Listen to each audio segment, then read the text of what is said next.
बहुत समय पहले की बात है। एक रामपुर नाम का गांव था।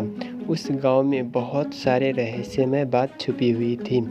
लेकिन उस रहस्यमय बात को पता लगाने में बहुत ही तांत्रिक ने बहुत सारा यज्ञ किया था, लेकिन उसके बारे में पता लगाने में असफल थे। लेकिन एक ऐसा तांत्रिक था जिसने इसके बारे में पता लगाने में सफल हो गए। कुछ दिन बाद एक लड़की पानी पीने के लिए नदी किनार जाती है, लेकिन वो वहाँ पे पहुँचने के बाद पानी पी ही रही होती है, तभी वो अजीब सा आवाज़ सुनने लगती है और उसे वो आवाज़ बहुत ही डरावना लगता है। और वो आवाज़ सुनने के बाद वो इधर उधर ताकने लगती है। जब इधर उधर देखती है तो वहाँ पे कोई भी नहीं होता, लेकिन एक झूला होता है। वो झूला बहुत ही अच्छा और दिखने में बहुत अजीब सा होता है, लेकिन वो लड़की बहुत ही बच्ची होती है, इसीलिए वो वहाँ झूला पे चले जाती है। जब वो वहाँ जाती है झूलने के लिए, तब वहाँ देखती है अचानक से एक चुड़ैल आ पहुँचती है। वो चुड़ैल उसी झूले पे बैठकर झूल रही होती है।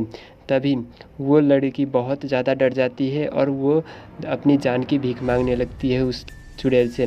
लेकिन वो चुड़ैल बहुत ही गुस्सैल और ख़राब स्वभाव की होती है, इसीलिए वो उस लड़की को माफ़ नहीं कर सकती और वो बहुत ज़ोर ज़ोर से हंस के और उसे डराने लगती है।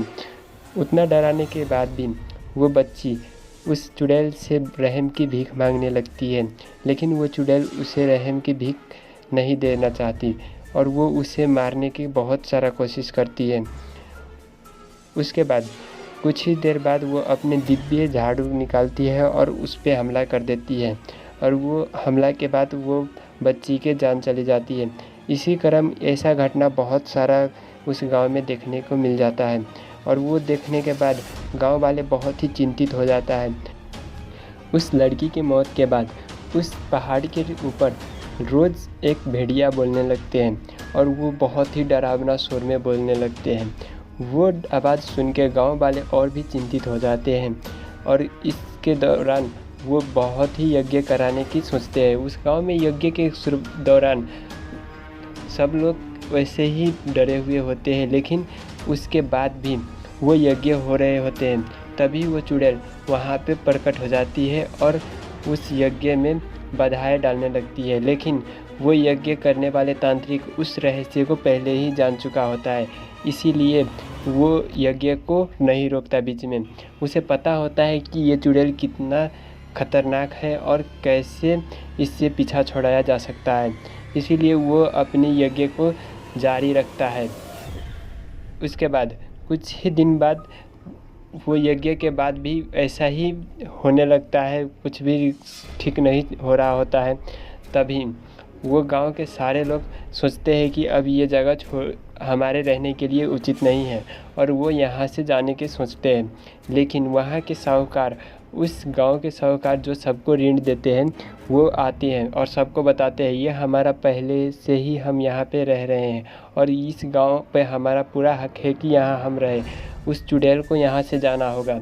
इसी तरह वो सबको समझाते हैं, लेकिन वो सब लोग समझने के लिए राज़ी नहीं होते। तब भी उसके लाख समझाने के बाद गांव वाले तैयार हो जाते हैं और नहीं जाते कहीं। अगले दिन वो साहूकार और तांत्रिक दोनों के दोनों उस झूले के पास जाता है। तभी वो अचानक से वहाँ से चुड़ैल निकल के आती है।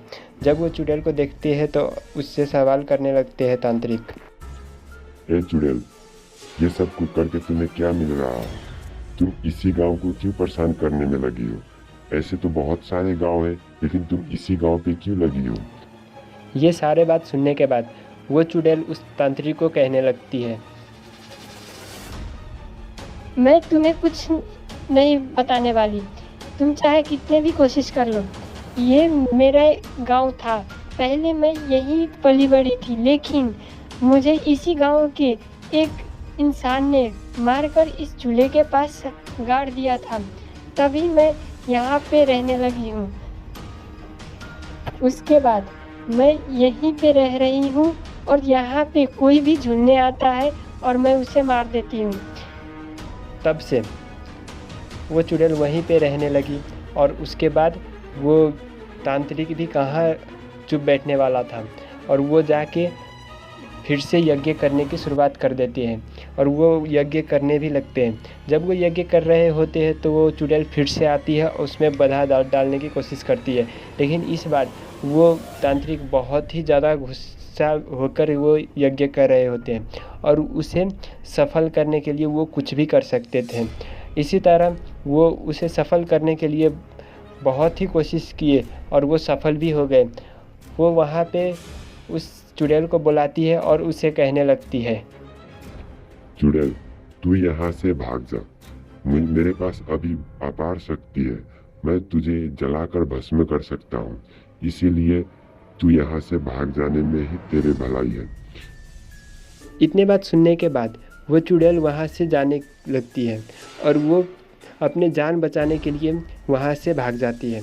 जब वो भाग रही होती है तभी ये तांत्रिक उसे देख रहा होता है और वो तांत्रिक उसे भगाने के बाद वहाँ से चले जाते हैं और वो गांव फिर से खुशी खुशी रहने लगते हैं। तो बच्चों, अगर आपको ये वीडियो अच्छी लगी तो चैनल को सब्सक्राइब कर देना।